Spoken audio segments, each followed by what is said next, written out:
I just feel like this field comes down to connection, because when someone's in that space, as much as you say, hey, calm down, hey, let's get from a 10 to a 9, they're absolutely not hearing you. And so saying something, and this works with anyone, this is really scary, or this is really stressful, or you look stressed, and just kind of going back to identifying their feelings.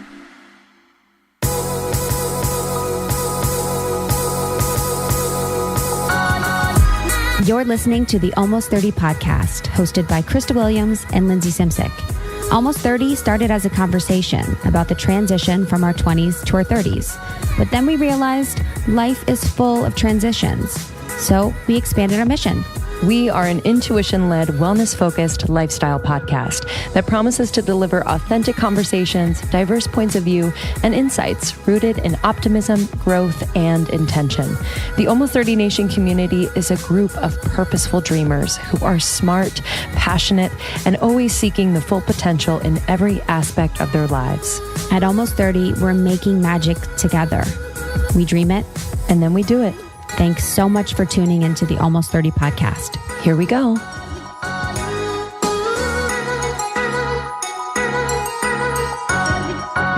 Hello. Hey guys. Almost 30 podcast checking in with you. I hope you saw our new branding, our new website, our new iTunes cover art, our tour dates, our ambassador program.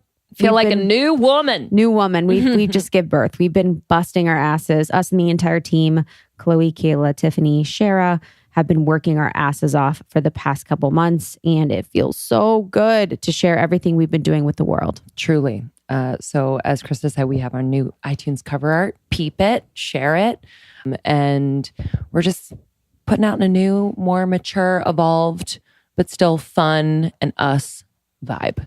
And it feels really good. Yeah, I hope you like it. Ambassador Program is a way for women of the Almost 30 Nation community to create community where they are. So we were so inspired being on tour last year. We wanted to make sure that every city had access to creating such magical events where they were. So we wanted to empower the women of Almost 30 with our ambassador program to have these awesome meetups, these book clubs, these volunteer events, these yoga events, whatever it is in their cities, even if it was in Minnesota. If it was in Rhode Island, we have one in Costa Rica. They are everywhere. So make sure to check out almost30podcast.com to see if there is a ambassador group in your city. And if not, email community@almost30podcast.com about starting a group where you are. And we have our tour dates live now on the site, almost30podcast.com. And we're really excited to be visiting 13 cities all over the world this year. So in addition to our domestic stops, we are visiting London and Australia. So if you are there, let us know. We are coming. We always love when our listeners reach out and they help us. It's vibey. It's so fun and it works so well. So we'd love to connect with you and work with you on these events. Yeah, it means so much. Yeah. I was just looking at something on Twitter about someone having dreams lately. And I feel like in the group, so we have a secret Facebook group where people of Almost 30 connect. There's like 10,000 of you guys. And so many people have been talking about dreams lately. How many dreams people have been having. I've been having some wacky dreams. Wacky. For the past months, I've been having insane dreams every night. I think it's ever since coming back from Costa Rica too. And then also traveling gets me all weird. And it's weird because I've been looking it up. Dreams are when you're in the deepest state of sleep. But for some reason, it never feels restful to me. Yeah. So it's confusing. Because like that's what happens in your theta dream. You dream in your theta wave state, and that's your deepest state of sleep. But it's weird because I assume whenever I'm dreaming that I haven't slept well because I never feel rested. It's because, I feel like my mind's going so fast and I'm having to kind of like navigate or figure out how to get out of the dream or navigate through the dream. And I wake up exhausted. What have you been dreaming about? Mine was the pregnant snake the other day. Oh, yeah. There was a pregnant snake in a tree and it had a child in its belly, which was interesting. Like ate it or actually That's exactly. I think birth? it ate it and I think we were scared of it. Most of my dreams are obviously scary. Most of them involve houses. I'm usually in a house that's like very complex, lots of rooms, and it's haunted. There was one I was in, it was like a Victorian style house and I was like trying to buy it. I write down my dreams now. So that's like a practice that I have wanted to do. And now in the morning, except when we've been on the road, I will write down my gratitude, my goals of the day, and then my dreams just to get them out so that I have a place to kind of look at any patterns or reoccurring themes. A lot of times it's people that I've been watching if I'm watching YouTube. So, just taking into consideration the fact that like that stuff is imprinting on my subconscious when I'm going into that relaxed state of watching trash. It's like it actually is sticking there. So kind of being conscious about that so that I can kind of clean it up sometimes, because the more thoughtful I am about my sleep or my process to go to bed, if I'm meditating, if I'm not watching TV, if I'm just reading or relaxing or really being mindful, I'm not really having crazy dreams. And because Justin likes to watch TV before bed, like is obsessed with it, I kind of, go to bed after watching like Workaholics. Yeah, totally. Totally.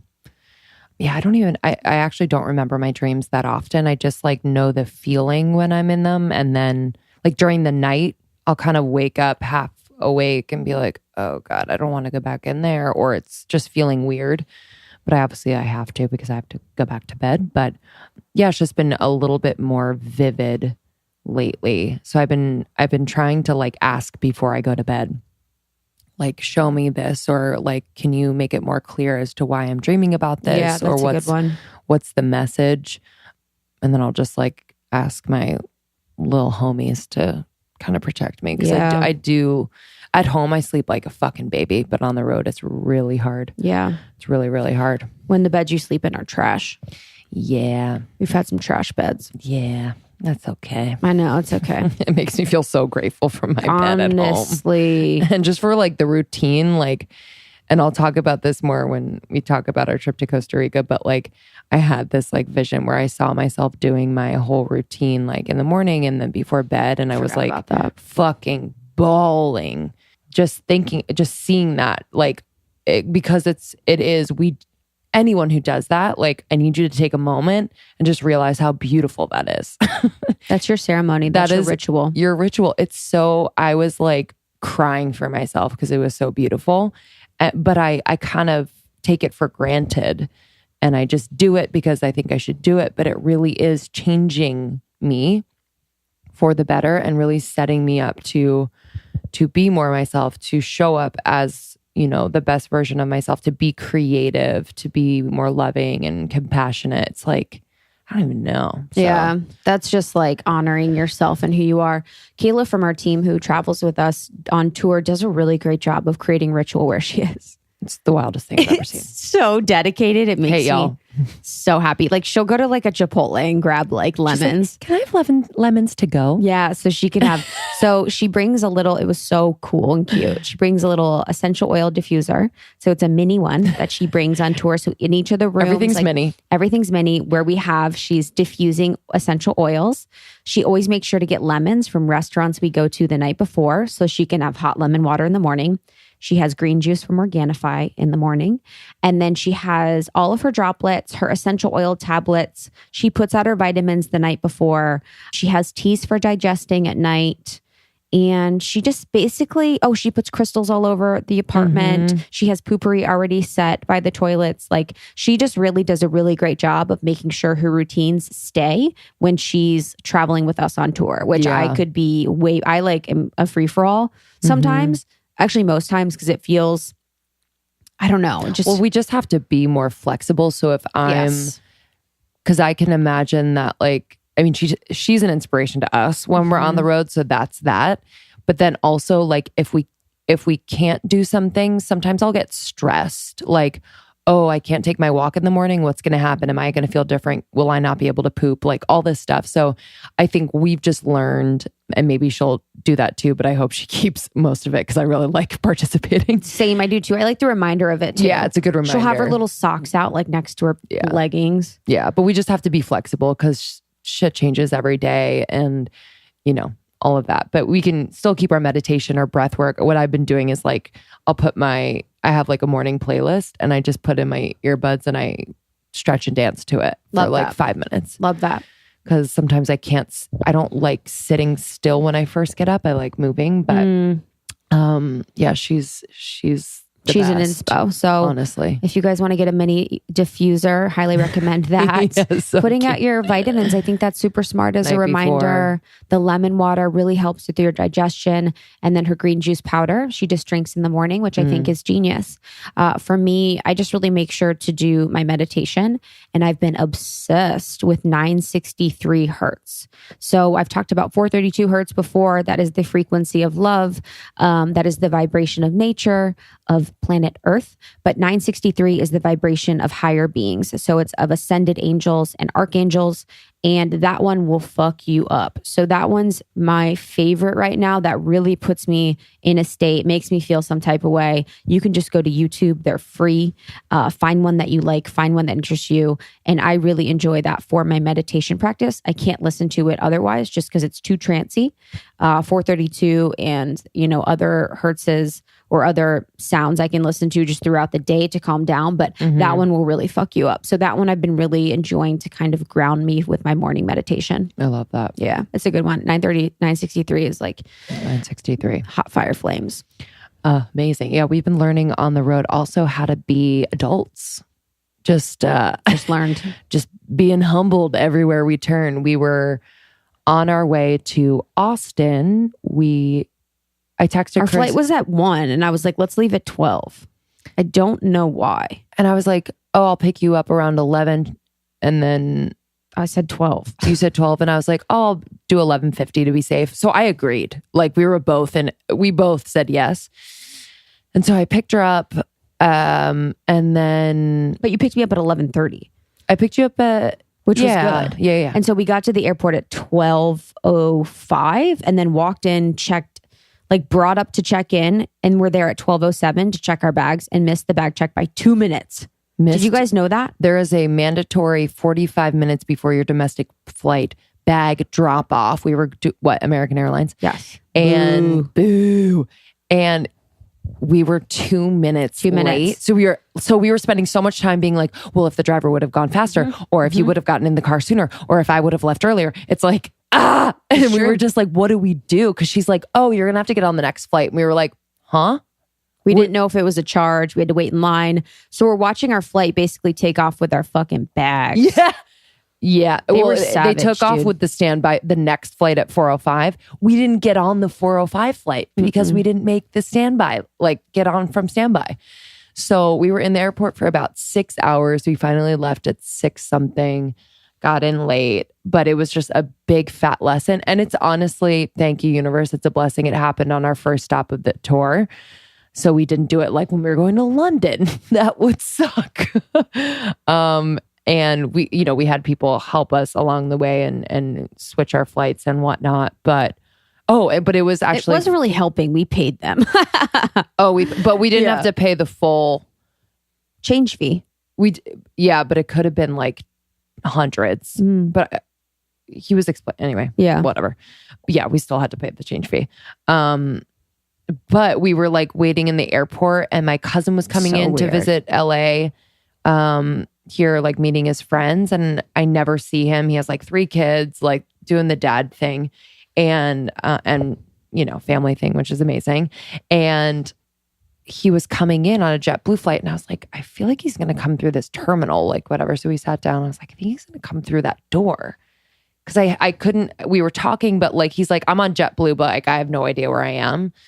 And he did, and I was like, oh my God. I was so happy. So we missed our flight so that you could see your cousin. Yeah. So when he got through his gate, it was the gate we were basically sitting at. So Lindsay got to see her family. Yeah, it was so nice. So that was the reason. It was so adorable. And then we saw The Miz. We saw The Miz with his wife. The Miz. I know you guys are all WWE fans, as am I. And we saw The Miz and his wife. He was shiny and fresh. Same with his wife. Yeah. Shiny, shiny, shine. Yeah, they were so cute. Just hanging out, having a meal. Having some fries. And then they got on our flight. She was in first class. He was back with us. I enjoyed that. Yeah, I enjoyed that too. I didn't know if he was with a kid? He was talking to a kid, which was cute. I'm sure the kid was a fan. Oh, for sure. It was so cute. But yeah, you guys smell what the Miz is cooking? Is that what he says? Yeah.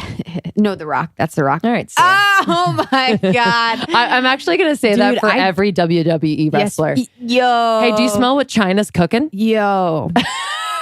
I actually dated a guy for a long time that was kind of into that when we first started dating. And it was a very weird off thing. Sorry, what? I know. I very much enjoy that Justin doesn't do anything that I think is kind of lame. Not one thing he does. He knows everything he thinks everything I think is lame. And that was kind of an interesting time period for me to be like, okay, is this happening? Dude, my sister took her ex to like a WWE thing. It's wild, like how much money those industries make. It's a thing. I mean, maybe I'm missing out. Hey, everybody, it's fake. Yeah, maybe I'm missing out. But I go to see theater. Do you know what I mean? Yeah, man. Yeah, man. Who knows? Remember, it's like The Undertaker, China, The Rock, or who's John 3:16? John Cena. John Cena. Yeah. Now he's like an actor. Good for him. Yeah, good for him. And Peace The and Rock. love. And The Rock is like... Yo, The Rock crushes. Beyond. Yeah, he's like it's overwhelming. He's one of my expanders. And also one of the coolest humans from what we know, like from Amy Jo Martin and just like in the industry. Yeah. Amy Jo Martin only. I know. Literally. But I've heard like just mainstream media that he's like just the best. A good human. But yeah, just learning how to be an adult. I got a ticket the other day, which reminded me, and I got the message to remind all of you to make sure that your registration stickers are up to date on your car. And that was savage. I was leaving Krista's house and I rolled through a stop sign at a dead roundabout, whatever, broke the law. And there was a police officer on his bike, on his motorcycle right there. And I literally I rolled through and I saw him. I put my hand up and I was like, I know. I'm pulling over. And he hopped off his bike and I just smelled the asshole walking up to my car. And you know what? I get it. I did something wrong. I know that the way he was acting was completely attributed to what fucking mood he was in that day. And so he was such a fucking asshole. Long story short, he asked for all the regular stuff. And I'm just I'm literally a child when it comes to shit for my car. I don't like having a car. Therefore, I am allergic to doing the normal things you should do for a car, like updating all the stuff. Everything was paid for. My registration's up to date, technically in the system, all the things, but I didn't have it in front of me, which is bad. And so, and I also don't have a front plate because I got in an accident almost a year ago. And no one in LA has a front plate because it's ugly. On certain cars, people don't like to do it. And everyone hits you. Everyone hits you. So I don't have a front plate. And he's like, after I didn't have my updated registration, which he ripped me a new one for. He walks to the front of my car slowly. He's like, "Where's your front plate?" And I was like, "Oh, where's yours on your bike?" Literally, I got in an accident, blah, blah, blah. And I ordered them, but I haven't gotten them. I literally was lying out my ass because I was just I was so I was nervous for no reason. I'm like, because you're an asshole, I'm nervous. And so I started lying and he goes, Lindsay, stop lying. And I was like, I look at him, I'm like, okay. I said, hey, I don't know. And I don't know. And therefore I reverted to being a teenager and I just fibbed to you because I just didn't know. I'm embarrassed. He's like, just tell the truth. He's like, that's so stupid to lie to a police officer. And I was like, all right, man. I'm pretty sure I didn't murder anyone today. You ain't my dad. It was so, I was just I literally was so calm. I was I was fucking calm as shit. And I was like, okay. And then I had to cry and shake it out after I left him because I was just this is so stupid that his energy was so strong and dickish. My thing is, it's please, sir, pull down a block and look up the people shooting.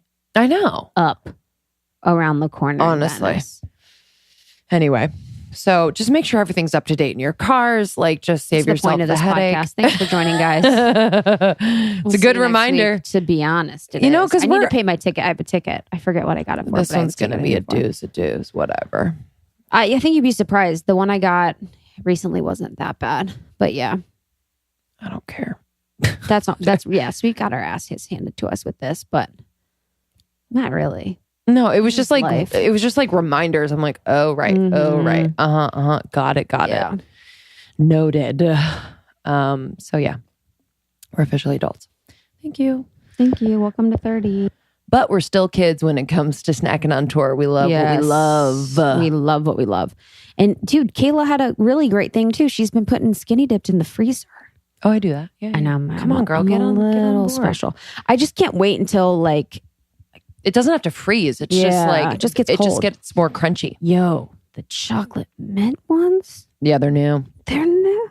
Yeah, it's a dark so chocolate mint. It's so good. It's a new beautiful purple packaging. Should be illegal. Check them out. But you haven't tried the peanut butter yet. I know. That's still my number one. Let me tell you a secret, guys. Me and Portions, we don't really know each other well. So if I start with the peanut butter, it's going to freak everyone out. So I'm kind of holding off. Yeah, I feel that. That's okay. But the peanut butter I heard is number one. The mint chocolate chip or the mint chocolate is amazing. I just like every flavor. Like I'm not usually a dark chocolate raspberry person. I'm into it. It's delicious. And it's just a small coating of chocolate. The almonds have fiber. It keeps me full. It's sweet. So it's like a nice little sweet, salty snack, which is my jam. We love skinny dipped almonds so much. So we've had them on tour with us basically everywhere we go, on flights, at the airport, before events, after events. It's like the perfect snack in between. And they're being sold at the airport now, yeah, they're at the airport. Amazing. They're at Target. They're everywhere. So you can use code almost30 if you want to buy them on their website. You get 15% off. So highly recommend trying the mint flavor and the peanut butter flavor to start. Yes, skinnydipped.com.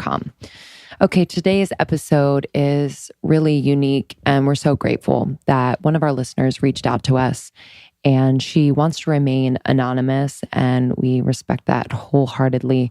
She works in the LA foster care system, and she reached out a few months ago wanting to educate us, not us in particular, just the masses on this system. And we actually caught her at a time when she had been with a child who was a witness or was testifying in a trial.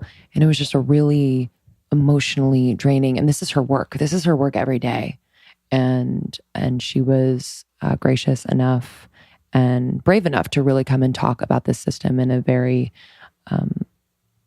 honest way, but also giving us hope in ways that we could help and educate ourselves to hopefully incite change in this system. Yeah, so Lindsay and I on an episode had mentioned that we would love to educate ourselves more on the foster care system, whether it was in LA or other. And when she reached out, we just knew it would be a great opportunity to share the stories of some of the children that are in the foster care system, to talk about the different things that they go through, that parents that are adopting go through.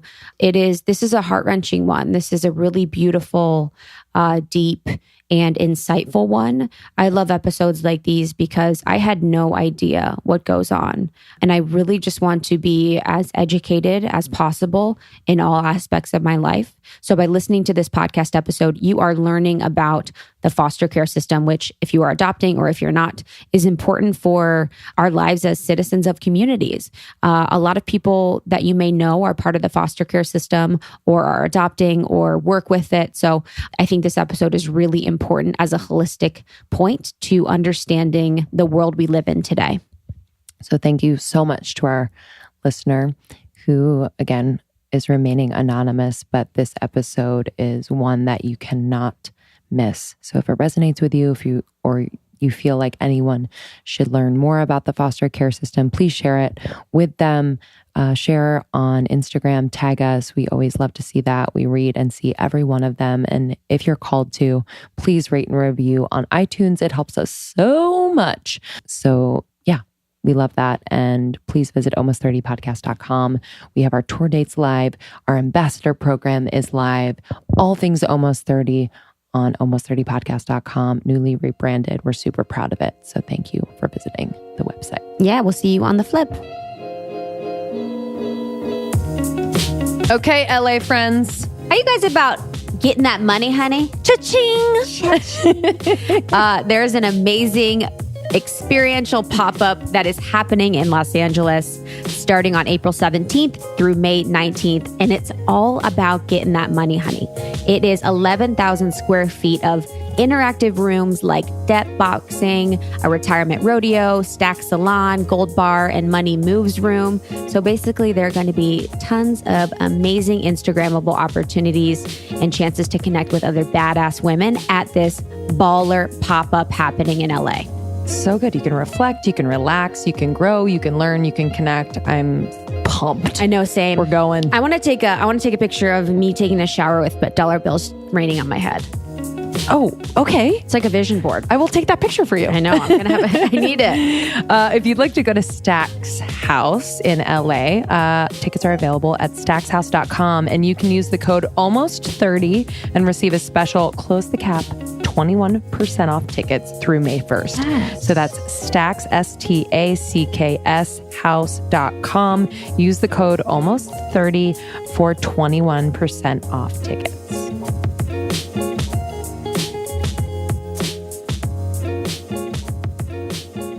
Welcome to the pod, Lisa. Yeah, we're so happy you're here. So guys, this is very, very special to Lindsay and I. When we had an episode, a while back, we were talking about a few things that we wanted to learn more about. One of them being the foster care system. This is something that I have very little knowledge of. I have very little exposure to. I've only heard people talk about adoption in passing as, something that they'd seek to do. And one of our dear listeners who works in the LA County foster system offered to join us on the podcast and talk about the process, talk about the legal system, talk about adoption in general, and talk about her role in this and really what goes on behind the scenes so that we can have a better understanding of what's going on and be more compassionate, take more action. There's just so much we can do. So we are so honored to have you here today. Thank you very much. I'm glad to be here. Oh, you're welcome. So I'd love to, we were just talking before the podcast about, did you just come from that this morning or yesterday? 2 days ago. Okay. And you went to, was it court or? Yeah, I was at a court hearing, a criminal court case with a very young client under the age of 10. And I've been preparing my client for about 2 to 3 months for this criminal hearing. And she did have to testify against her perpetrator in court. She really prepared her testimony about the sexual abuse that she encountered with him, how this trauma has impacted her day in and day out. So it was really my role to be there as her support in that trial. I was there on the witness stand with her. And we actually had a therapy dog, which was so beautiful and so healing. But just imagine sitting 10 feet from your perpetrator who you haven't seen for 3 years since the abuse and telling your story to strangers in a courtroom. It was the most emotionally draining few days of my life, I would say, but really inspiring. I think she did an incredible job. And to just see her push through that challenge, inspired me because I feel like she truly couldn't have done that without me. Our children, the child, do they have the choice to be in court? Like, are their parents giving the permission? Like, how does that work? Because I can imagine that just being in court itself is traumatic. Yeah, a lot of our children go through dependency court, and that's a very different situation where that's more about the foster system and either reunifying with their biological families or foster families or adoptive families. But this was different. This was criminal court. And I actually fought with this district attorney for the past 3 months for her to not testify. I came up with hundreds of ideas, from a video Skype in my office 3 hours away to putting up a barrier in front of the perpetrator to having her do it in the courtroom next door so she just does not have to see the perpetrator. So we came up with many ideas, among many plea bargains as well with this perpetrator. And the perpetrator and his attorney refused all of these. I think they were really, unfortunately, banking on this young child's messing up, if you will. But she did amazing. We haven't gotten to the sentencing yet, but we're all very hopeful that he can get the charges that he deserves, just because, if he's out there, we don't know what else he's doing to other people. Wow. So, and I'm crying right now. So the DA, this is what's frustrating, is like, so why does the perpetrator have the choice to like have her come in court or not? Well, like, it's his attorney and our attorney who've actually been bickering for 3 years now. I mean, my client, I said, is under 10, but this abuse happened 3 years ago. Wow. And I think what's even more heartbreaking is she hasn't really been able to heal from her trauma because she's been waiting 3 years for this trial. So, they've just really gone back and forth the past 3 years. And I feel like, as hard as this was, like, the weight has been lifted off this girl's shoulder. And the day after, she turned to me and she's like, I'm ready. And I think she's just ready to move on finally and like start her healing process. A fucking 10-year-old. So this happened in the foster care system or no? Every client's different. I don't want to get into each specific client's story, but yes, there's hundreds and thousands of abuse stories within the foster care system. This was a different situation where she was living with biological mom and it was a family friend, unfortunately. So, every traumatic experience comes from a different place. It's always someone they know. Yeah. And so, and I'm just confused too of why children aren't protected in court. Why someone under the age of 15, whatever it is, 12, wouldn't be protected to not have to testify in person. It just doesn't seem right. And because it's already putting up the understanding that she might be lying and she might not know. Mm-hmm. It's like, you might not be completely telling the truth, so we need to get you in person. It's the we don't believe you thing. It's the I don't believe you. The justice system doesn't believe you. I mean, it's crazy. That's crazy to me. Yeah, I agree. It's horrifying. And so how did you stand strong? Like, what's your move? Because I'm crying. So it's like, what do you do? Like, in that position, do you cry? Do you how do you stand strong? Like, how do you manage yourself?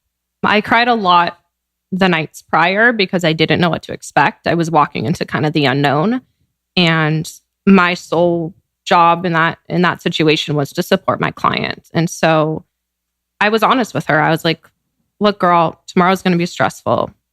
I'm scared. I don't know what to expect. And we're going to get through this together. And so, number one, I was honest with her about my own feelings, which I think role models for her.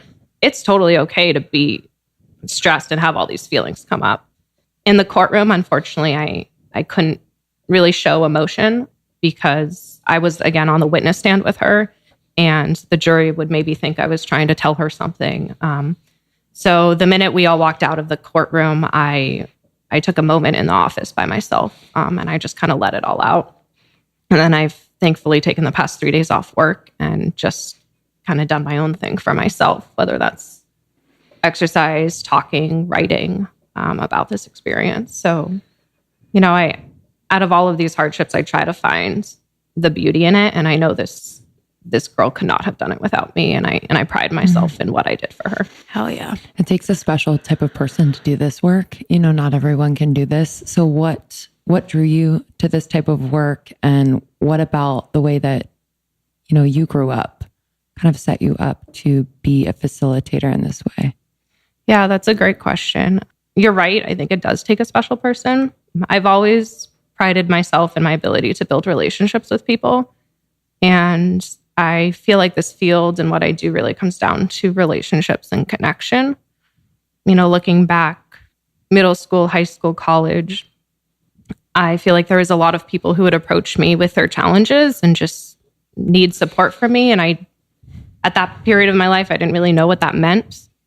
For example, my junior year of high school, I was matched with an incoming freshman to help her out. And one of the first few days she approached me, said she thought she was pregnant. She wanted me to take her to Planned Parenthood. I literally had known her maybe 2 days, but I just got my license. I ditched school. I took her in my car, which was illegal at that time. And I drove her to Planned Parenthood and I spent the day with her. And I just felt like she was approaching me for whatever reason. She saw something in me. I chose to do that. And I think moving forward in my life, I've just kind of always had those experiences where people would seek support from me. And I was happy to give it. I always knew I wanted to be in the helping profession. And I definitely explored other realms. I wanted to be a physical therapist at one point. I'm an athlete and I've gone through a lot of injuries, and that was something important to me. So I just knew I always wanted to be with other people, not sitting at a desk job 9 to 5 and just always interacting with humans.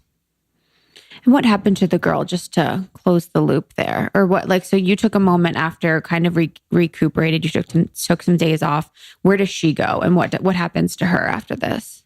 So where I work is actually a group home. All of the children that I work with have been removed from their homes and they live with us 24/7.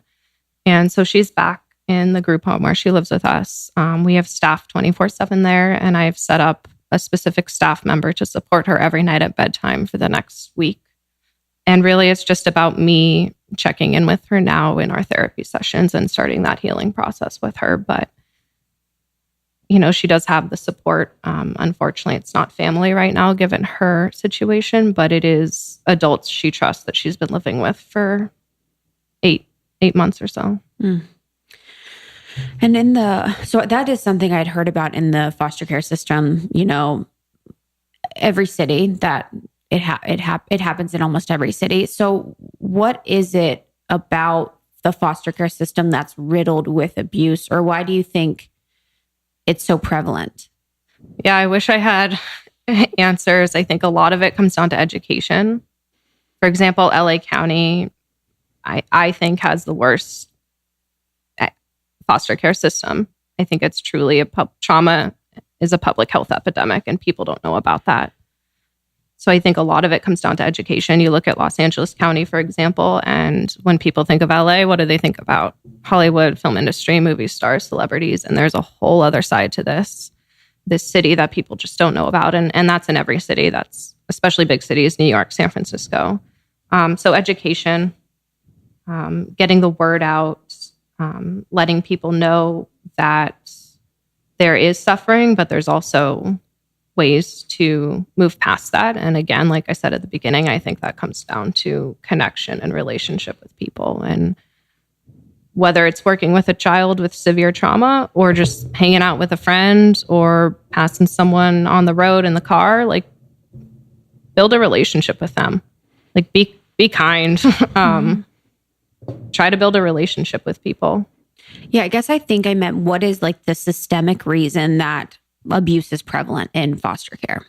Is it the socioeconomic situation that a lot of people are brought in? Is it drugs? Is it location? What is it about the foster care system that kind of has that happening more prevalently? Okay. I definitely think it comes down to money, unfortunately. Very underprivileged families, a lot of foster families, unfortunately, want to foster children for money, not for the relationship. You get money when a child comes into your home. And unfortunately, there's different, ratings or numbers of how much money you get based on how severe the child's behaviors are. Do they regulate how they use that money?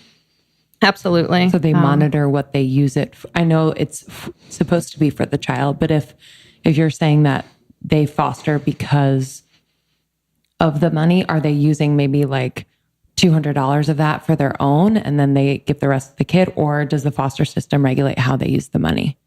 They try. Mm-hmm. The social workers, the county social workers on each case definitely try. But, it really should be going to rent, to money, to food, and to clothing for the child. And some families will have 5, 6 foster kids in their home. And all of those kids have been removed from their original homes due to severe neglect, abuse. And who knows what's happening in those foster homes when all these young kids are sharing bedrooms together. And, there's 1 or 2 parents for 6 kids. And then the cycle just continues. What's the ratio, just to give our listeners an idea of like the ratio between social workers and kids in the system?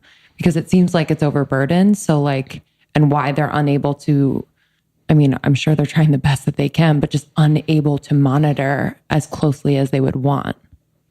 Yeah, I don't know the exact number, but I've had county social workers I work with who have up to 80 or 90 kids on their caseload. And they have to visit each of those kids once a month. But those visits are usually 3 minutes. Are you breathing? Let me check in on you. Okay, you're good. I got to go to the next kid. And I guess that leads into why I chose to take more of the clinical route. Like I really wanted to do the one-on-one therapy. I didn't want to do the county work, for example. I wanted to do the hard clinical work in the office, one-on-one with the child. And I spend hours and hours with them and their families. I was thinking about the money thing with the families, and then you mentioned something about the ratings too. So does that mean that someone, say they were, they had severe developmental disabilities, and then they also had, quotes, behavioral issues, they would have a higher rating, and therefore the family that takes them would get more money? Correct. So some kids you can take in and it will be around $600 to $800. The kids that I personally work with are in the highest level of care, literally under prison, essentially. And some of my kids' families will get over $2,000 a month.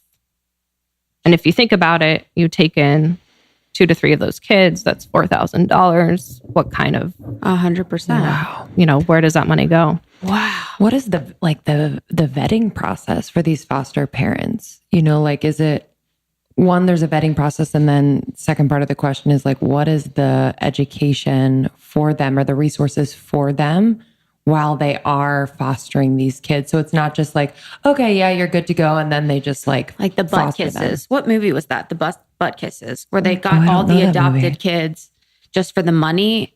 Oh, that's fucked up. Yeah, I'll show you. Yeah, I don't know. There's definitely a lot of training.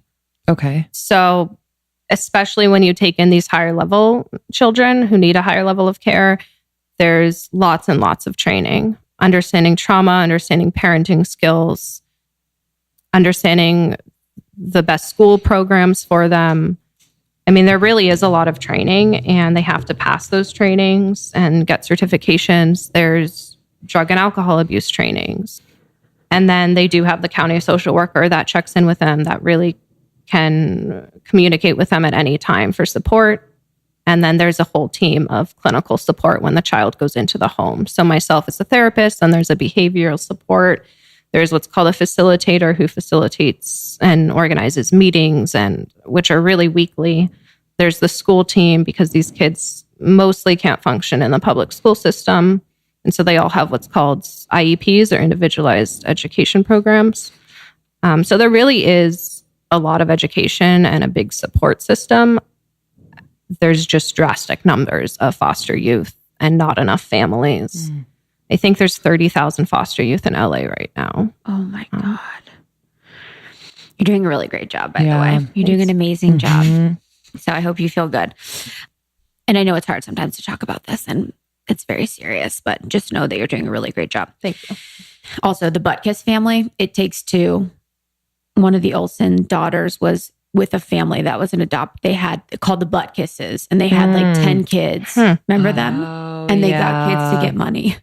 That's right. But they probably made a joke out of it. Yeah, kind of. It actually wasn't, they were bad. Like it kind of, it was interesting because I thought that was I knew that because of that, which is very weird. I was like, I actually watched It Takes Two, like last night. like a year within the year. But it brought that up. And I thought that was like very interesting because she wanted to escape because of that. They made the kids work on the thing at the junkyard, whatever. Yeah. Well, speaking of movies, if people want to kind of get a sense of what I do, I don't think this is completely accurate, but there is a movie called Short Term 12 on Netflix. Whenever I mention my my job or role to some people, they always mention, oh, is it like short-term 12? So again, it's not a completely accurate depiction, but it is about kids with trauma living in a group home facility. No, movie. Okay, cool. When I love something, I make sure everyone I love loves it too. And right now, that is Quip. Honestly, y'all, if you don't have an electric toothbrush in 2019, I don't know what you're doing. Quip is a better electric toothbrush created by dentists and designers. It's really, really chic, so that's an added bonus. But it makes brushing your teeth more simple, affordable, and honestly enjoyable. So Quip has a built-in 2-minute timer that pulses every 30 seconds to remind you when to switch sides, which I need. My mind wanders, so I need this. You'll get a full, even clean, and 90% of us don't even brush for a full 2 minutes and don't clean evenly. So this is really good for humanity. And also, if you want to store this in a cute little spot, it has a multi-use cover mount to stick to your mirror. And there's a little thing that goes over the brush that protects it so it doesn't get, gross. And Quip doesn't require a clunky charger. This was a big one for me because the charger always got me. I'm like, this is an ugly clunky charger. I don't want it out. But it doesn't have one of those, and it runs for 3 months on one charge. So many reasons to try Quip today. So for our listeners, we are so excited. You can get your first refill pack for free with a Quip electric toothbrush by going to getquip.com/almost30. So that's getquip.com/almost30. And you'll get your first free refill pack for free. And these refill packs you will get after that just for $5 a month. Honestly, you don't even have to think about this stuff. Just comes straight to your door. Getquip.com/almost30.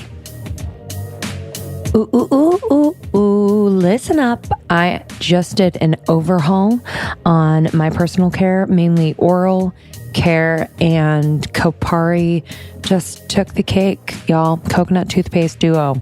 It's the regular, and then there's the charcoal toothpaste, which I just love so much. It does the job. The coconut oil actually pulls the toxins and yuckiness from your mouth and just leaves my mouth feeling fresh as hell. Also a part of my personal care routine, the coconut deodorant. It's a clean deodorant. Honestly, that is so smooth. Does not irritate my skin. It works. And I am loving the cocoa oil pullers as well from Kopari.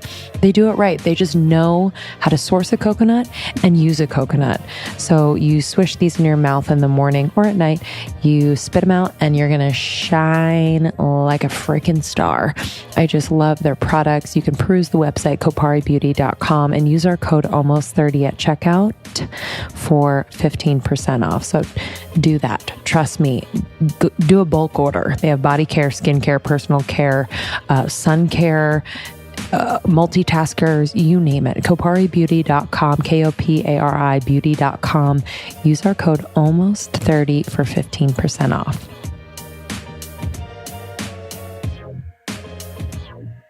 Okay, so how does a child get in the foster care system? It can happen at any age. And if there's any form of suspected abuse, neglect, physical abuse, sexual abuse, any harm where a child or another person in the family is unsafe and someone makes a report, then a county social worker will come out and will begin the investigation. So it's really based on mandated reporters making a report. Again, a mandated reporter is someone who suspects any form of abuse. So it doesn't mean you're going to go out and investigate, but if you have any sort of gut feeling where there's suspected abuse, you're a teacher and the kid's not showing up with clothes or is wearing the same clothes every day to school, or maybe doesn't seem like he showered a few times, or maybe I'm a mandated reporter and maybe I'm just hanging out at the park with some friends and I see some form of physical abuse. Like I do legally have to report that. So any form of suspected abuse gets reported to the DCFS, Department of Children Family Services hotline, and then a social worker will go out and investigate. If they feel it really is an unsafe situation, the child will be removed from the home or children, and so starts the cycle of who knows where they go. What care is taken, sorry, just to continue, like what care is taken when they're kind of plucked from what they probably feel? It feels like what is happening. Yeah. I think they're going to get punished even more. Abuse is home to them. Yeah, exactly. And abuse is all they know. And that's really how they've learned to survive. So unfortunately, not enough. Like they really are picked up, plucked, and placed somewhere else. And some of these kids know the system way too well. They know what to say to get hospitalized. They know what to say to move to a different home. And unfortunately, there just isn't enough support. Why would they want to get hospitalized?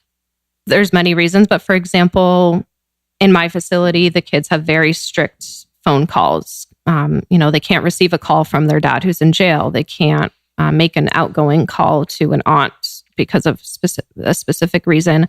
But I've had clients who will want to go to the hospital because there's unregulated phone calls at any hour and they can just go and make the phone calls that they want. I've had clients in the past meet boyfriends and girlfriends in the hospital and they'll like write each other notes and make a plan to meet back in the hospital 2 weeks later. Damn. They're kids, it's like I was doing that. There's they're kids, truly. Exactly. And there's some of, I think they're truly some of the smartest people because of what they've gone through. They're so resilient and they're just so smart, unfortunately, in different ways. When we talked about the abuse, you talked about some kids at school maybe coming to school and they haven't showered or, all these different things, I guess. Could you share some more signs of abuse that people could look out for? Absolutely. A lot of it can come down to mood. So is a child acting differently? Are they looking more sad? Are they sleeping during class? Are they more quiet? Are they interacting with friends? What are they doing on the weekends? So a lot of it, I think, is paying attention to people's mood and people's behaviors and people's symptoms is what it comes down to.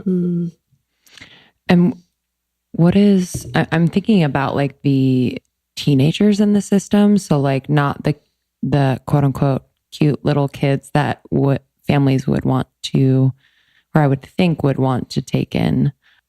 And the teens who perhaps are like, have been in the system for a long time, do have a little bit of a hard shell and an edge perhaps, but have gone through a lot in their life. Like what is the support for them? And I guess what is the percentage of them that are being taken into with foster families, and where are they in group homes? Like I can imagine they're in group homes a lot. So yeah, I think that's one of the biggest challenges right now is the ages maybe 15 to 19, 20, because these kids may have been in the system since they were 2, 3, 5, 6. So they know it really well. And they've just gone from placement to placement to placement. There's a lot of programs nowadays, and I can only speak to LA County, called TAY, T-A-Y, Transitional Age Youth Programs. And that really is to support those children, teens during that transitional period. So there's independent living programs, if they can function at that level where, maybe they'll get their rent paid for in an apartment that we find for them, but they have to work 2 days a week or something because that's all they can do. So there is a lot of programs for them that are really up and coming, but I think that is the hot topic right now because unfortunately they will wind up on the streets. What is, so some kids are taken from abusive homes and brought into the foster care system. Are some taken from the hospital to an addict parent, or is it only from abusive homes? Like where else could kids become part of the foster system? Definitely the hospital is an example where they were hospitalized for, maybe suicidal thoughts or behaviors, running into the street, and they were hospitalized maybe for 2 weeks, but they were not able to return to their home, but they also don't need to be sitting in a hospital. So they're picked up by the county worker and brought to a foster home. It really can be any environment, unfortunately. Foster home to foster home to foster home is where these kids go. Our newborn babies who aren't able to stay with their biological parents, are they taken to a family immediately, or what is that process?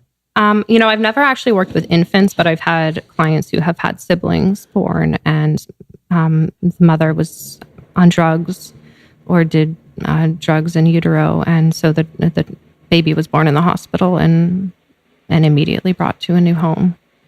Wow. Yeah, there's actually a lot of volunteer programs in hospitals where babies born addicted to drugs, you can go in and you literally just hold them and nurture them, because part of that healing process is building that nurture and that connection with them that they're not going to get from their bio mother at that moment. Wow. I loved what you said earlier about trauma. Like, trauma is something that's like running rampant within our healthcare system, within, the foster care system. And it's really the world. There's so much trauma. Like, if you looked at it at a high level, the trauma is really creating these situations like the one you talked about earlier today, like the foster care system being so broken, like our political system being broken. It kind of rules a lot. And from your perspective, working with these people one-on-one, how do you identify their trauma and kind of like work with it? Yeah, trauma really is a public health epidemic right now. And just a side note, there's a fantastic TED Talk from someone named Nadine Burke, all about how trauma impacts you mentally and physically, obviously emotionally, but she talks a lot about signs of cancer, obesity, and how trauma can really impact you day to day. But to go back to your question, okay, so identifying trauma within my clients, again, I think it really comes down to their mood, their symptoms, and their behaviors. So I like to think of it as their symptoms or their adaptations. They're whatever they're doing for a reason. That's such a good one. Symptoms are their adaptations. Yeah, there's a reason to what they're doing. It's allowed them to survive. It's allowed them to get through what they've gotten through to be where they are today. Their symptoms can be from being aggressive to AWOLing, to running into the street, to cutting, trying to harm themselves, trying to harm others. Their mood could be very withdrawn, being alone in their room, not going to school for many days. I just really think it comes down to their symptoms are telling a story. Yeah. Wow. The symptoms are the adaptations, or their adaptations, is like actually mind blowing to me, because even outside, so looking at the foster care system and the children within it and what you were talking about specific to those situations, but also pulling it up to the macro and thinking about me or the next person, say someone struggles with anxiety, like their body and their mind are adapting to the situations that they're putting themselves in. Say someone has, a extra weight that they're holding on to. Their body is adapting to the situation that it's putting itself in. It's always an adaptation. Their body, mind, spirit are adapting to these situations that our free will are putting ourselves in.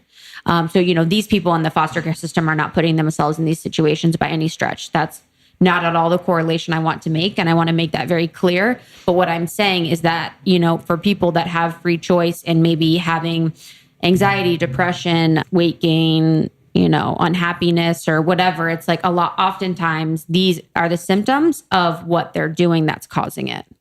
Yeah, exactly. That's beautifully said. Thanks. And to piggyback off of that, I'm wondering too, like if the children are adapting and thinking everything is what they're experiencing is quote unquote normal, then when they do, integrate into a healthy family, when the foster family is warm and loving and takes them in and is ready and willing to work with them and be the support they've always needed, what have you seen as kind of a reaction from the kids? Whether do they act out? Like, what is kind of a typical scenario where you would have to, counsel them?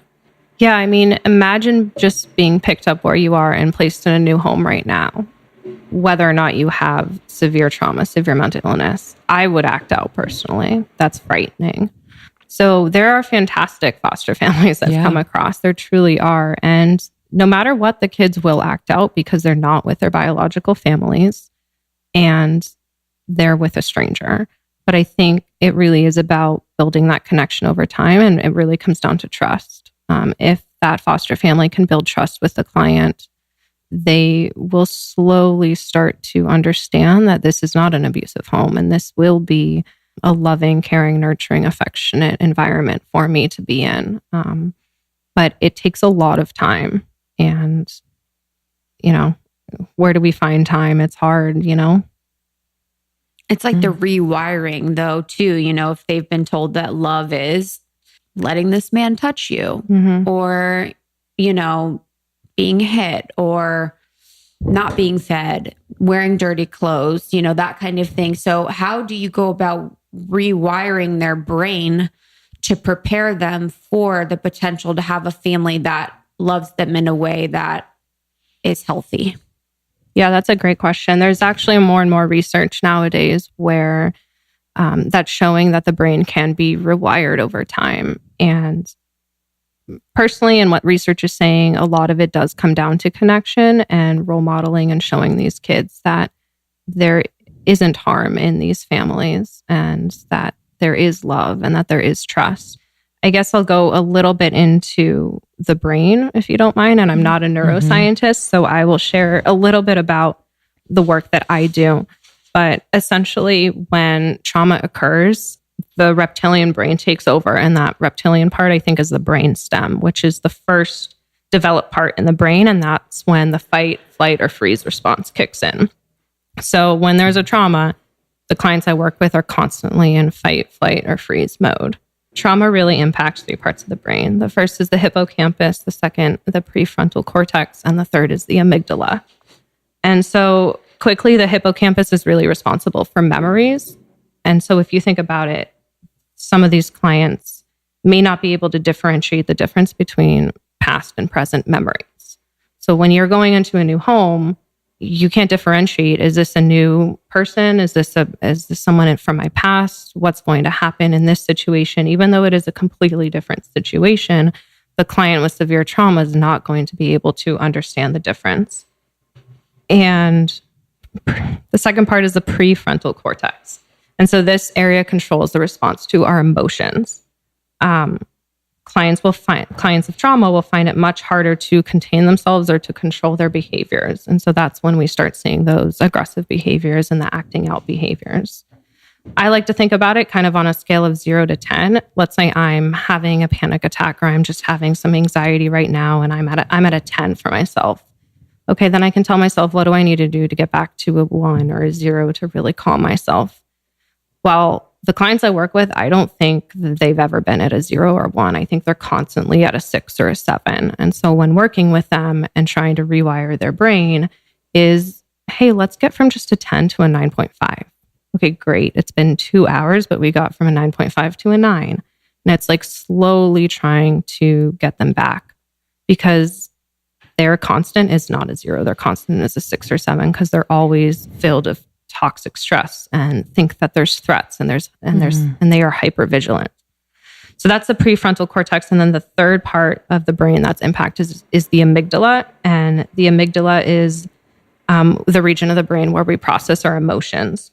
So someone with a very overactive, hypervigilant amygdala is responsible for the emotions that we generally think of PTSD. Those traumatic memories, those flashbacks, mood changes, startle responses. So they're trying to do everything that they can to avoid that. So the good news is that research is showing these days is that this is reversible and we can help to rewire the brain. We can start helping them regulate new memories, which is the hippocampus. We can be that person to show them new memories can be created.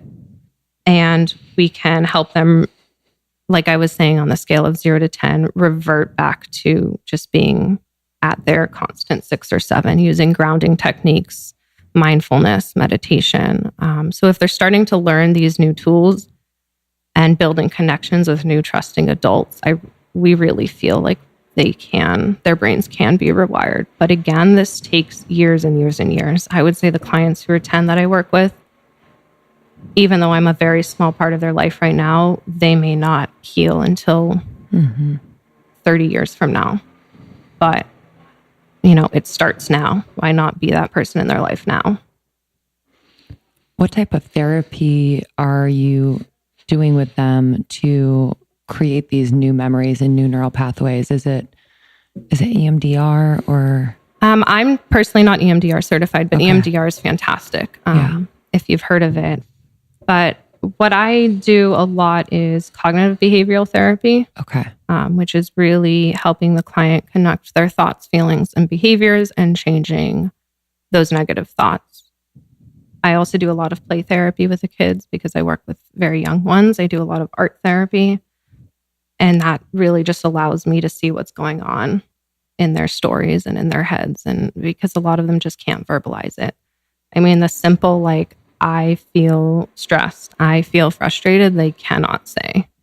But they can act it out with me or they can draw it. And so I do a lot of art and play as well. Yeah, I think that's a really important thing that, I don't think we talk about enough is like providing children with a vocabulary to express themselves, to say how they're feeling, to talk about, who they are. And I never, was really given that opportunity or encouraged to do that. I don't remember being given like any words to express my emotions or anything like that. And, for lack of not understanding and not knowing that importance really. But I think that's really powerful. And I could definitely see, that being the case. When we're talking about the ways that they outlash, I guess, or like the ways that act out. Yeah. The ways that they act out. What are some examples of ways that they tend to act out?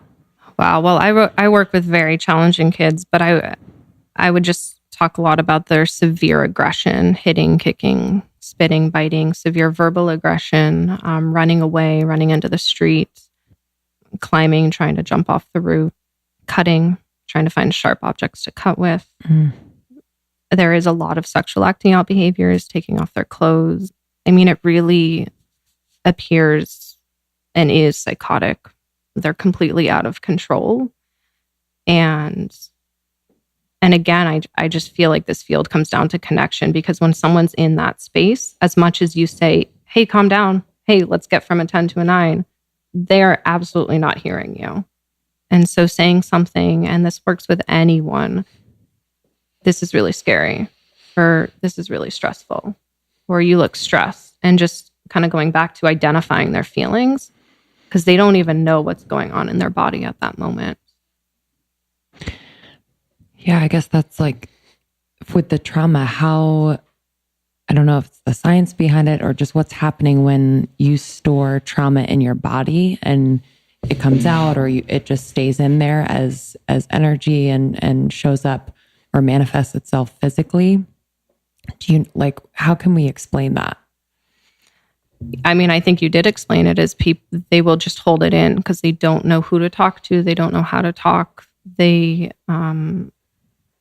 maybe will act out in ways that were done to them. So maybe they'll start touching other people because that's all they know. Wow.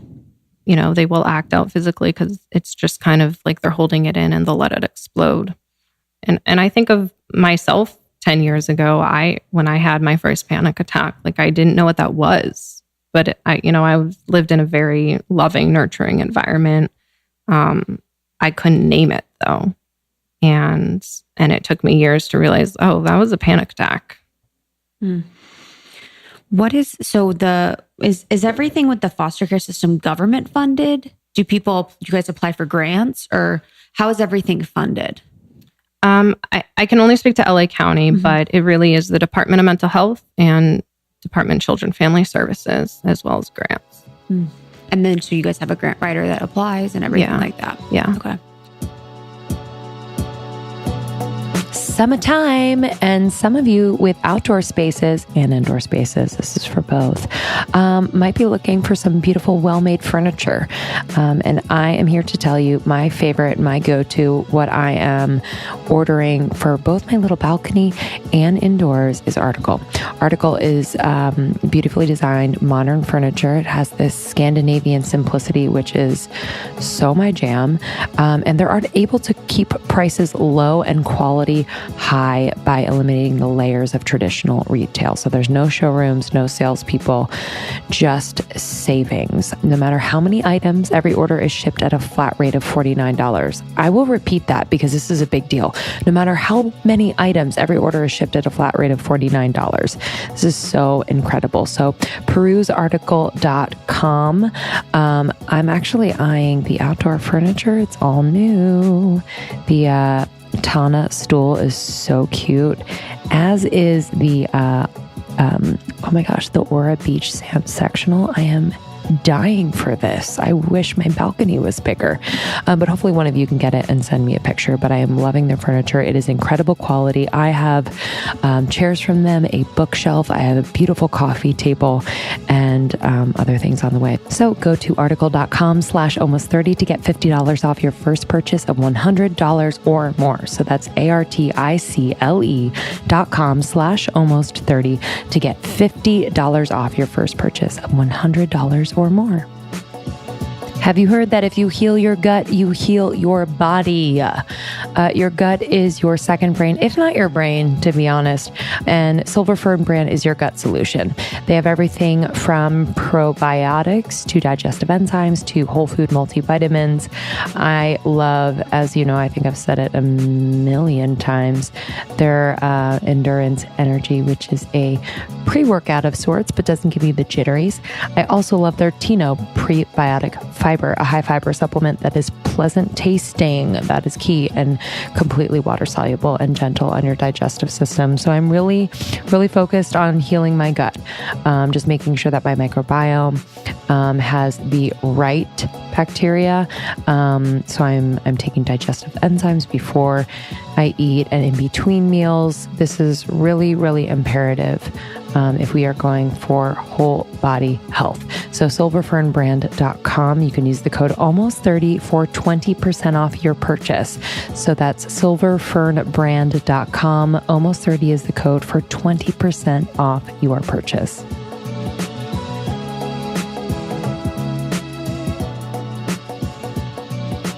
I want to talk about too, like the differences, if you know, between U.S. adoption of children and international. Because if someone was looking to adopt, what should they be looking for? What does it mean to adopt internationally? Are those children in similar circumstances?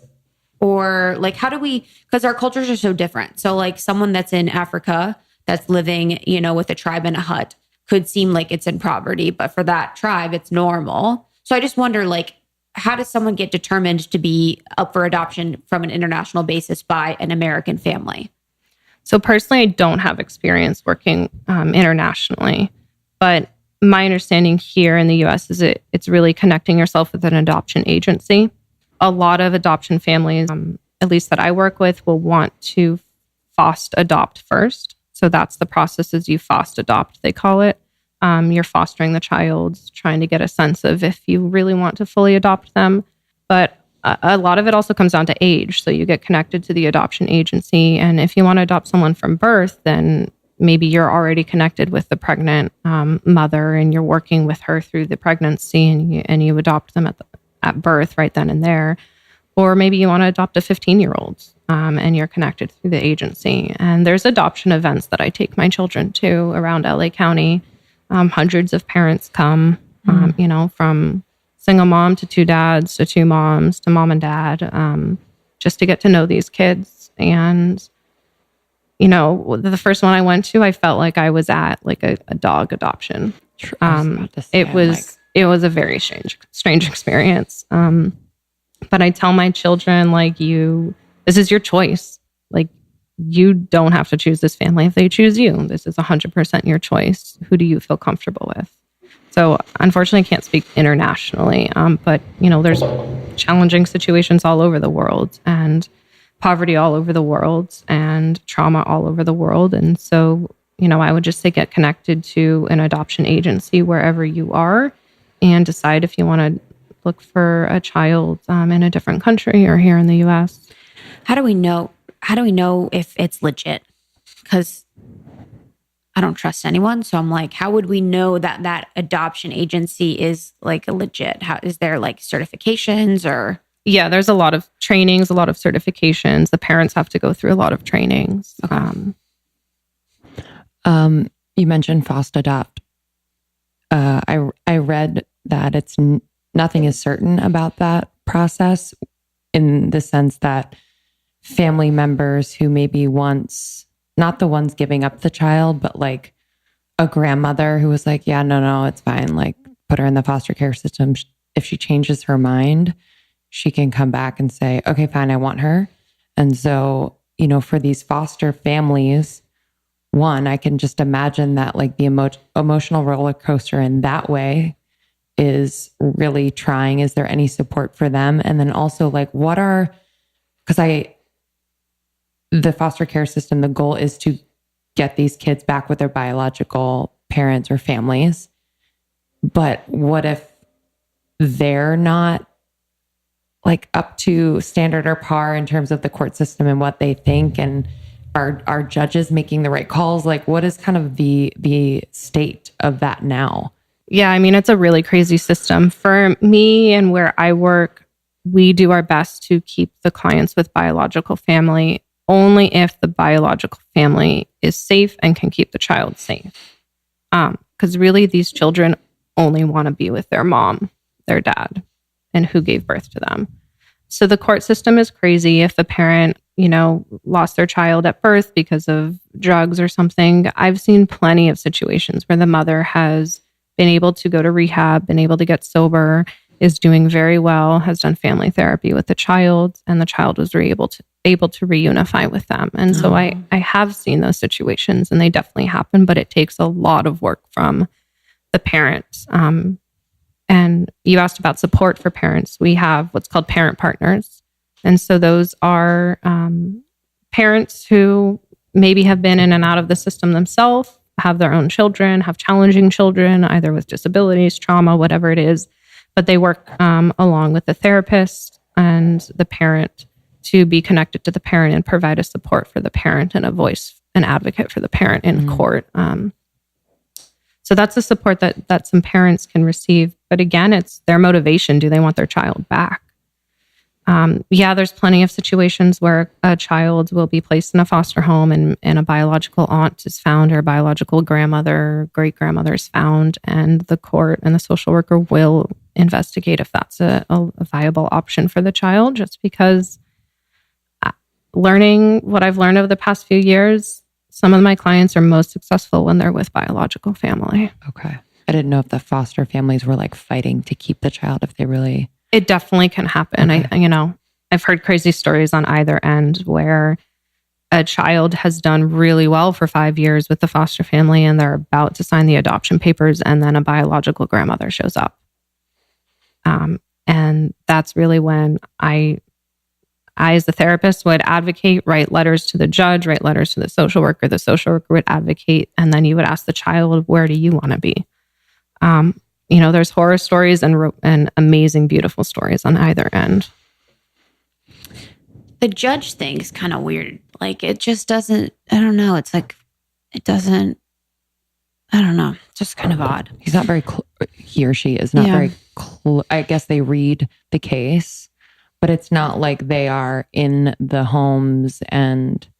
Correct. In that way. I've had situations where I've written letters to the judge advocating for what I feel my client needs. And personally, in the work I do, I think I'm there 24/7 with the kid day in and day out. And I feel I know what's best for them.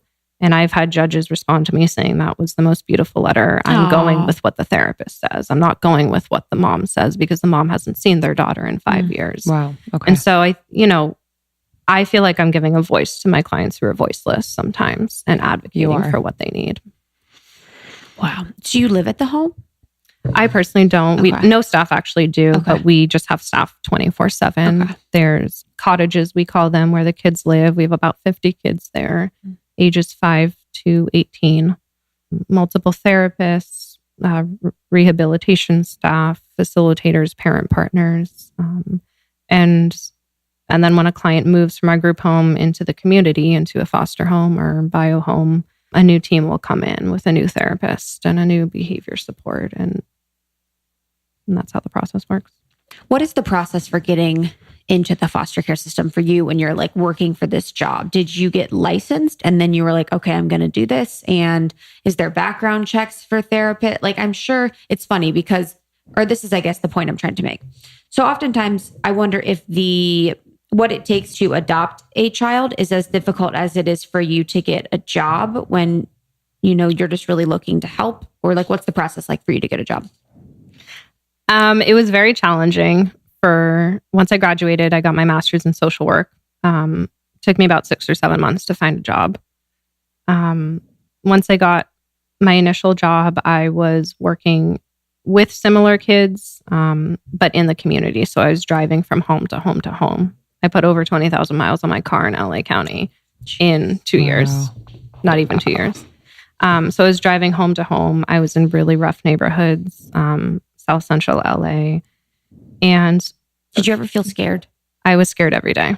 Did you ever have like a personnel with you to make sure? Sometimes I would have a team member with me if we were doing like a family meeting. But if I was just doing individual therapy with the kid, which was every day, I was going in really tough neighborhoods by myself. What that job taught me more than anything was I needed to take care of myself in the job that I do and in my career and in my profession, because I can't provide to the kids if I'm not taking care of myself. And honestly, I got out of that job for safety reasons. I just didn't feel safe driving around South Central. I'm a 5 foot tall white girl, and I was the only white girl in blocks and blocks.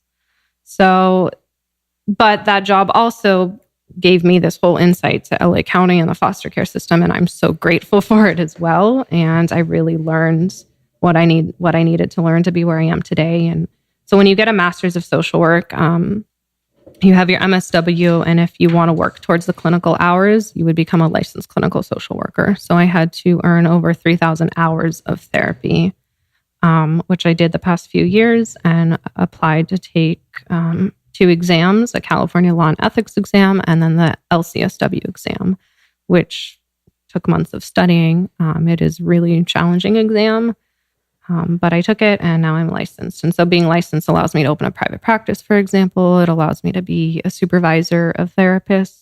So there's kind of more opportunities I can have as I grow my career. Amazing. How do you take care of yourself?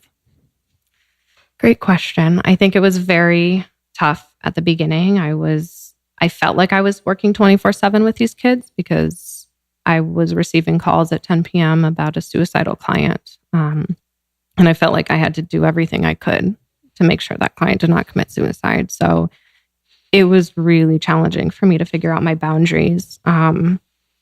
But for me, I would say exercise has always been my number one.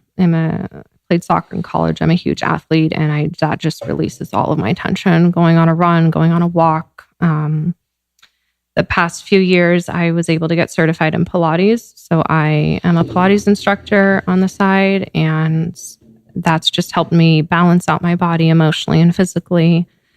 Exercise is huge. And then when I'm off work, I've just learned, like, don't answer your phone, don't answer email, because the children are with people who can keep them safe. And so I've, putting my phone on airplane mode, putting my phone in the other room. I took email off my phone, for example. And when I'm off work, when I'm with friends or family, making sure my conversations are not about work. And that's really tough. But when I love my coworkers, but when I go out with them, it's like, we're not talking about work right now. So it took me years to figure out those boundaries. Good for you. What are some sweet stories? Do you have any sweet little angels at your house that do sweet things? Absolutely. I mean, honestly, I love these kids. I'm sure I cry happiness about them every day. Oh. They're truly inspiring. We had a little boy who lived at the group home, unfortunately, for 5 years. A lot of laws in California have changed the past few years where you really can't be there more than 12 months. So this is a different situation. The kid was there for 5 years, 5 to 10. And he was probably one of the most challenging kids the group home has ever seen. And 2 fathers outside of LA were interested. They found him at an adoption event. And we started doing overnights at the house. He was able to meet two other kids that these two men adopted. And part of my gut was like, is this kid going to make it? Are these dads going to give up? This is a really challenging kid. I don't even think I could take this kid home myself. But I actually just found out a few months ago the dads finally officially signed the adoption papers. And I've seen the kids since, just because it is a small world in LA, and these two dads are just on the street. Yeah, at an event. Oh. At an event, I saw the two of them. So, I mean, it happens, and it's so beautiful. I've seen a little girl and her mom really worked through rehab, got sober for over 3 years. They did a lot of family therapy, and the girl was able to go back to the mom, and the mom and her are doing extraordinary. How are the kids to one another? Oh, it's like typical kids. Like, imagine being in a middle school classroom and there's bickering, there's bullying, there's arguing, there's having fun, there's playing on the playground, there's swimming. So it's a whole roller coaster ride with these kids. I mean, they're living with 9-10 other kids in the cottage with severe mental illness. So there's going to be challenges, and there's going to be physical fights and brawls and verbal aggression towards each other. But oftentimes they'll say, hey, can we get adopted together? Can you only find a mom for me that wants to take both of us? So, I mean, it really goes in waves. Mm-hmm. What do they say? What do you say to that? I say, everyone here has a different story, and let's focus on you and your story right now. And I'm working with this client and her story, and we'll see where it takes you. Mm. I think with what I say to them, I have to be very careful because I don't want to give them false hope. I don't want to say, sure, let's go find a mom who will adopt both of you, because I've never been able to find that. So I don't want to give them false hope. I want to be honest. I want to be open with them, and just upfront with them. How can we help? Like, how can we question. So there's a beautiful quote that I always refer to, which is, be kind, for everyone you meet is fighting a battle you know nothing about. And, you and me sitting here, I don't know much of your story. You don't know much of mine. Walking on the street, driving in a car, you don't know someone's story. If they're honking at you, if they pull you, if they cut in front of you, if you're standing in a grocery store and someone's cursing and impatient, you just don't know what they've gone through. So day to day, I would say be kind to one another, because you don't know what everyone else is going through. In terms of the foster care system, there's little things I've tried to come up with. For example, these foster kids go from home to home using garbage bags. So donate some suitcases. These kids really need suitcases. Wow. And when you go from a home to home with a garbage bag, that's not a good sign. There's a fantastic volunteer program called CASA, which is Court Appointed Special Advocate. It is a very intensive volunteer position, but I think is one of the few that can really make a difference in this world for the kids. They're a voice for the kids. They talk to the judge. They write court reports. They build a relationship with the kids. What I love most about it is, so you're matched with one kid in the foster system, and no matter what placement they go to, you follow them. So, they're changing therapists all the time. They're changing social workers. They're changing parents. But the CASA will remain that one stagnant person for them and can be their voice for their needs. So that's a fantastic program if you want to look into that. Do you guys need clothes or like products or anything like that at the house? Yeah, I mean, you can always donate. I donate to domestic violence shelters instead of Goodwill, for example. Yeah. Donating to group homes, donating Christmas gifts. These kids don't know what Christmas is. So if we wanted to donate to your foster home, how would we do that? I would go to the Department of Children and Family Services website of whatever county you live in and call or try to find donation services through that. I've got 4 bags of clothes in my car. Truly. And honestly, I think some of it just comes down to donating time. Finding programs where you can get connected, kind of like Big Brothers Big Sisters are a program that my agency, we have something called a special friend program So where you're just being matched with someone with a challenge. Yes, these kids need clothes. Yes, they need Christmas presents, but they also need a human being that they can trust and that they can be connected to. And so if anything, I've learned it comes down to donating some time once a month and connecting with someone. Yeah. Wow. Thanks for the work you do. Mm-hmm. I mean, I'll say it again. It does take a very special person. And I'm so happy that you're taking care of yourself as you take care of others. And that the kids have someone like you as an advocate for them, as a voice for them, as they just learn to use their own voices. Yeah, I'm so grateful you're here. Thank you. So lovely. I'm so proud to share this conversation with our community and to know you and to figure out ways, to do more in the future. Thank you so much. It was lovely sharing my story and the children's stories. Oh, all right, guys. We'll talk to you next time. Love you. Love you. Thank you so much to our listener. Thank you guys for joining us on this conversation. I know sometimes it's not always easy. You guys are dealing with a lot in your day-to-day life, and sometimes listening in on conversations that aren't super hopeful or positive isn't what you want to do. But I think it's really important that we really dig in. We really dig into the conversations that aren't always easy, that don't always have pretty bow tied up at the end with an answer and a solution. And understanding and educating yourself is of the utmost importance. So thank you for joining us in on this conversation and sharing with your friends who you think would be interested. And just asking questions too. We've been learning that as we've, dived more deeply into topics and things that are hard, what we feel are hard to talk about, but asking questions, being curious about the issue or topic at hand is healthy, and it really incites an open, honest conversation with the people on the other end. So we just encourage you to do that. So thank you. And thank you to everyone writing reviews. We read every one of them. Review of the week. So good. 5 stars. Love Lindsay and Krista's perspective, guests, and questions. This is such a good podcast. This is from Alice M from UK. And, Lindsay and I do this content for you weekly. We provide, 1 hour, 2 hours of content to you free. And if this has at all made an impact on your life, it would mean so much to Lindsay and I if you push pause right now, went over to iTunes, gave us a 5-star review, wrote something small, wrote something long, to just really encourage us to keep the show going. Your reviews mean so much to our guests, to our content, to the growth of Almost 30, and really it just keeps us going. Thank you so much for listening, and we will see you on the road this year. 2019 tour is live on our website. We love you so much. See you soon.